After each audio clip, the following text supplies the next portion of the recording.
각자 잘 살기. 언뜻 보기에 참 이기적으로 들리는 말이다. 각자 자기 자신만, 나만, 너만.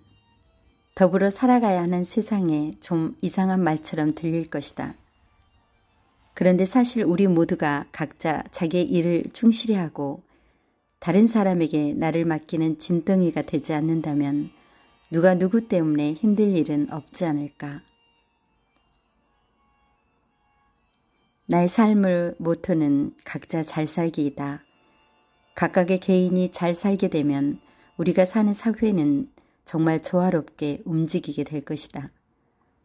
사실 자기의 자리에서 각자 잘 살면서 아주 작은 배려의 마음만 조금 갖는다면 나는 우리가 사는 세상이 지금보다 훨씬 따스해질 거라 믿는다. 요즘 코로나19로 많은 사람들이 힘들다고 아우성이다. 어느 집은 갑자기 일자리가 없어져 집안에서 뒹구는 가족 때문에 힘들다고 하고, 문은 열려 있으나 손님 하나 없어서 가게세도 내지 못하는 사람들도 많으니 이런 힘든 일상에서 각자 잘 살아주면 얼마나 좋겠는가. 우동 한 그릇이라는 일본 소설은 힘든 시절을 어떻게 극복했는지 보여주는 작품이다. 남편의 사고로 큰 빚을 지게 된 부인은 아들 둘과 함께 빚을 갚으며 힘겹게 살아간다. 세 사람이 우동집에 들어가면 3인분을 시켜 먹지 못할 만큼 공공한 삶. 하지만 부인은 두 아이를 교육시키며 꿋꿋하게 살아간다. 석 달 근무에 부인은 아들 둘과 함께 우동집에 들어간다. 그 나라의 풍습에 따라 우동을 먹는 날이었기 때문이다. 부인은 우동집 가게 주인의 눈치를 살피며 우동 한 그릇을 시킨다. 3명이서 한 그릇. 그런데 주방에서 우동을 삶던 가게 주인이 가난한 그들을 보게 된다. 그리고 그들이 눈치채지 못하게 반덩이에 우동을 더 넣어주고, 한 덩이를 더 넣으면 부인과 가족들이 눈치챌까봐 반덩이를 넣는 우동집 주인. 해마다 찾아오는 부인과 두 아들. 그들이 빚을 다 갚고 두 아들은 멋진 청년으로 자리를 잡고, 그들이 할 수 있는 가장 화려한 일, 우동집에서 우동을 3인분 시키는 일이었다. 그리고 그들은 우동집 주인에게 말한다. 우동 반덩이에 실린 힘 때문에 그 어려운 시절을 잘 견뎌낼 수 있었다고. 이 이야기는 다른 부분도 감동으로 가득 찬다. 일본 국회에서 전 의원들을 울렸다는 이 이야기는 너무 유명한 일화다.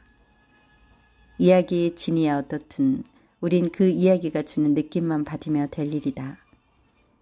각자의 자리에서 베풀 수 있는 작은 움직임, 이게 우리 삶을 따스하게 만드는 비법이 아닐까.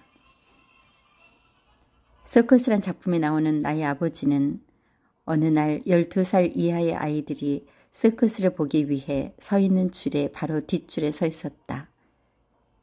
가난해 보이지만 아름답고 기품이 있어 보이는 가족의 모습이었다. 12살 이하의 아이들을 8명이나 데리고 온 남편과 아내는 서로를 신뢰에 가득 찬 눈빛으로 바라보며 아이들과 함께 서 있었다. 한 번도 본 적이 없는 서커스를 볼 호기심으로 아이들은 둘씩 짝을 지어 손을 꼭 잡고 서 있었다. 그런데 일이 벌어졌다. 매표소 창구에 선 남자가 당황하는 모습이 나의 아버지 렌즈에 잡혔다. 얼마라고 했어? 매표소 직원이 금액을 다시 말하자 남자는 고개를 떨구었다. 돈이 그만큼 없었던 것이다. 아이들은 영문도 모른 채 즐겁게 매표소 안으로 들어가기만을 기다리고 있었다. 이때 상황을 지켜보던 나의 아버지가 말없이 주머니에 손을 넣고 20달러짜리 지폐를 꺼내 바닥에 떨어뜨렸다. 그런 다음 아버지는 몸을 굽혀 그것을 다시 주워들고 앞에 서 있는 남자의 어깨를 두드렸다. 그리곤 말했다. 여보시오, 선생, 방금 당신의 호주머니에서 이것이 떨어졌어. 남자는 아버지의 눈을 똑바로 쳐다보고 아버지의 손을 잡고 20달러짜리 지폐를 꼭 움켜잡으며 눈물을 글썽이며 떨리는 목소리로 말했다. 선생, 당신의 이것은 나와 내 가족에게 정말로 큰 선물이 될 것이오. 그 당시 나의 아버지는 전혀 부자가 아니었다. 그날 밤 아버지와 나는 서커스 구경을 하지 못했지만 마음이 허전하지 않았다고 말한다. 이건 실화다. 이 두 작품 우동 한 그릇의 가게 주인과 서커스에 나오는 나의 아버지는 사람이 사람을 사랑하는 것은 이런 것이다를 보여주는 교과서적 인물이다. 이런 어른을 보고 자라는 우리 아이들이 바로 그런 어른이 될 것이니 각자의 자리에서 각자 자기의 역할을 열심히 하면 누구든 곁이 편할 것이다. 연약한 날개짓을 하면서 작은 바람을 일으키고 그 고요 속의 옅은 움직임이 전체를 뒤흔드는 따스한 물결이 되기를 간절히 바라는 마음으로.